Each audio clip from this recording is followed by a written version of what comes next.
তফসিল ঘোষণার পর থেকে এই অবধি মানুষের কাছে যে সাড়া পেয়েছি, মানুষের যে দাবি দেওয়া, মানুষ একটা জিনিসেই বিশ্বাস করতে চায়, মানুষ সৎ একজন মানুষকে চায়, মানুষ ন্যায় এবং সত্যের পক্ষে এবং সঠিক যেই পরিমাণ সরকার অনুদান দেয় সেই অনুদানটুকু সঠিকভাবে বন্টন চায় এবং সঠিক হিসাবটা নিতে চায়। সেই হিসাবে আমি খুব ভালো আশানুরূপভাবে আমার প্রত্যাশার চাইতেও বেশি এই দক্ষিণ সুরমাবাসী আমাকে সাড়া দিয়েছে। আপনি এ পর্যন্ত নির্বাচনী প্রচারণা চালাতে কোনো বাধা বিপত্তি আপনার কাছে এসেছে কিনা, বা আইন শৃঙ্খলা এবং নির্বাচন কমিশন থেকে আপনি পর্যাপ্ত সাহায্য সহযোগিতা পাচ্ছেন কিনা একটু যদি বলেন। ধন্যবাদ। প্রথম হলো নির্বাচন কমিশন আমাদেরকে আওতাধীন, তাদের হলাম হয়তো আমরা এপ্রিলের 15 তারিখ থেকে, বা আমাদের এই হয়তো মাসখানিক হয় নাই, তার অল্প সময় আমরা নির্বাচন কমিশনারের আওতাধীন। তার আগে ছিলাম আমরা প্রশাসনের জন্য। এই অবধি আমার ক্যাম্পিং ফর জুয়েল আহমেদের একটা গ্রুপ ছিল, দীর্ঘদিন ধরে কাজ করছি, তখনও আমার কোনো অসুবিধা হয় নাই। আমি সর্বস্তরের মানুষ, সর্বধরনের মানুষ, সব অঙ্গনের মানুষ, শ্রমজীবী, শিক্ষাজীবী, যত পেশার মানুষ আছেন সব ধরনের পেশার মানুষের কাছ থেকে আমি সহযোগিতা পেয়েছি, কখনো বাধার সম্মুখীন হইনি। আর এখন পর্যন্ত আমরা যারা দাঁড়িয়েছি, আমরা 5 পাই নির্বাচনে এসেছি, প্রতিদ্বন্দ্বিতার জন্য এসেছি, প্রতিহিংসার জন্য না। আমি ব্যক্তিগতভাবে এখনো কারোর সাথে সেরকম কোনো কিছুর সম্মুখীন হয়নি। নির্বাচনের পরিবেশ কেমন দেখতে পাচ্ছেন আপনি? নির্বাচন সুষ্ঠু হবে পরিবেশ?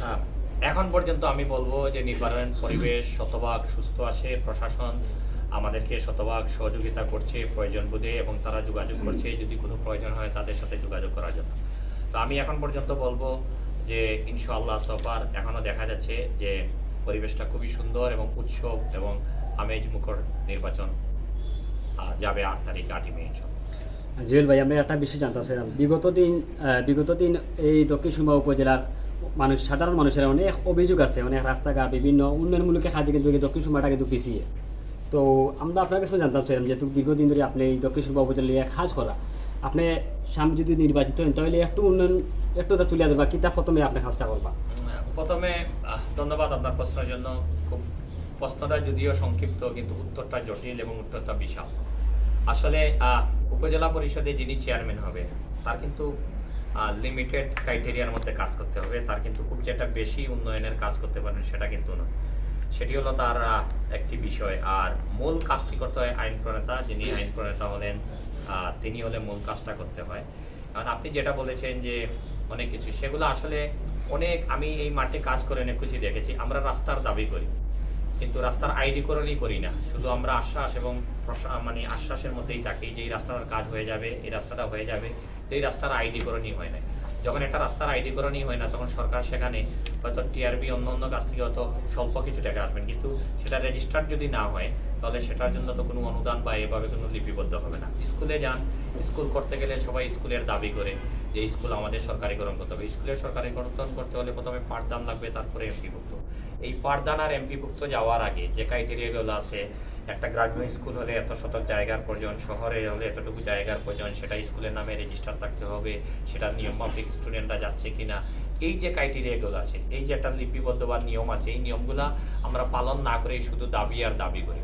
তাই এই জন্য বলবো যে সচেতন আরেকটু হতে হবে। আমরা যারা উন্নয়নের আশাবাদী তারা আরেকটু সচেতন হতে হবে, এবং চেষ্টা করব মানুষ যদি আমার কাছে রব্বুল আলামিন আমাকে খেদমতদার বানাক বা না বানাক, যদি আমার কাছে কোনো সুপরামর্শ চায়, আমার knowledge best of my level থেকে আমি চেষ্টা করব আমার উত্তর দেওয়ার জন্য।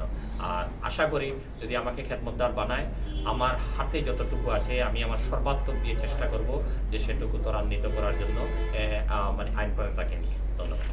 বর্তমান সমাজে কিন্তু ভাই, আমরা একটা সংখ্যা শেষ করে নিলাম আপনার, বর্তমান সমাজে কিন্তু শিক্ষার একটা একবারে কিন্তু দুর্বল। বিশেষ করে আমরা মতো যারা যুবক আছে তারা বেকারত্ব অবস্থার সময় কাটার মাদকে অনেক কিন্তু লিপ্ত। আসলে এই দিন দিন কিন্তু এই আমরা দক্ষিণ সুরমাত কিন্তু অনেক উৎপাদ বাড়ে, বিশেষ করে কিশোর গ্যাং, এগুলা একটু আপনারা চিন্তা ভাবনা কিটা আছে লইয়া? ধন্যবাদ। আসলে শিক্ষার যে কথা বলছেন, মানুষ মানবিক শিক্ষায় শিক্ষিত হচ্ছে না, পাঠ্য বইয়ের শিক্ষায় শিক্ষিত হচ্ছে। আর পাঠ্য বইয়ের শিক্ষার থেকে লিমিটেড জ্ঞান অর্জন করতে হবে। আমরা যেটা যতটুকু অর্জন করেছি সেই অর্জনের মধ্যে আমাদের বাস্তবায়ন যেটা করার কথা সেটা বাস্তবায়ন হচ্ছে না। এখন প্রশ্নটা হলো যে আপনি বলছেন যে শিক্ষার হার কমে যাচ্ছে, আসলে শিক্ষার হার কমে যাচ্ছে না। আমাদের বিবেকের হার, আমরা যে শিক্ষা নিয়ে অর্জন করছি সেই বিবেক আমাদেরকে মনে করেন ভালো পথে কাজে লাগাচ্ছে না। আপনি প্রতিটা জিনিসে, আমরা অনেক সময় বলি রাজনীতিবিদ, করাপশন বা অন্য জিনিসের উপরে আমরা দোষ দিই। আমি নিজে কি করছি, নিজের শিক্ষাটাকে কীভাবে ভালোভাবে কাজে লাগাচ্ছি। আমরা আসলে সেদিক থেকে এখন সুযোগ সুবিধা, অনেক সুবিধা, গুগল আছে, গুগলে আপনি সার্চ দিলে পৃথিবীর যে কোনো তথ্য যে কোনো সময় পেতে পারেন। এই যে আমি কথাগুলো বলছি, আপনারা লাইভ সম্প্রচারিত করছেন সেকেন্ডের সাথে, এই দক্ষিণ সুরমা দক্ষিণ সুরমা তথা সারা পৃথিবীর মানুষ দেখতে পাচ্ছে, সেখানে একটা জায়গা। আর মাদক, সেটা সরকার বন্ধ করতে পারবে না, জনপ্রতিনিধি বন্ধ করতে পারবে না, সেটা বন্ধ করতে হবে আমরা পরিবার যারা আছি, আমাদের সন্তান যারা আছে, তাদেরকে আমরা বুঝিয়ে সুঝিয়ে নিয়ে আসতে হবে। মাদক এক ধরনের আছে, পান সুপারি এক ধরনের মাদক, সেটাকে আমরা বর্জন করতে পারছি না। সিগারেট এক ধরনের মাদক, গাঁজা যেটাকে বলা হয় সেটাও এক ধরনের মাদক, ফেন্সিডিল যেগুলোকে বলা হয় সেটাও মাদক। এই যে মাদক যেগুলো আসক্তিতে পরিণত করে, মানুষকে ধ্বংসলীলায় নিয়ে যায়, বদ অভ্যাসে পরিণত করে, এগুলো ত্যাগ করতে হলে নিজের একটা মানসিকতার প্রয়োজন, এলাকার একটা পরিবেশের একটা প্রয়োজন, তারপরে নিজের পরিবার থেকে সেই শিক্ষাটা নিয়ে আসতে হবে।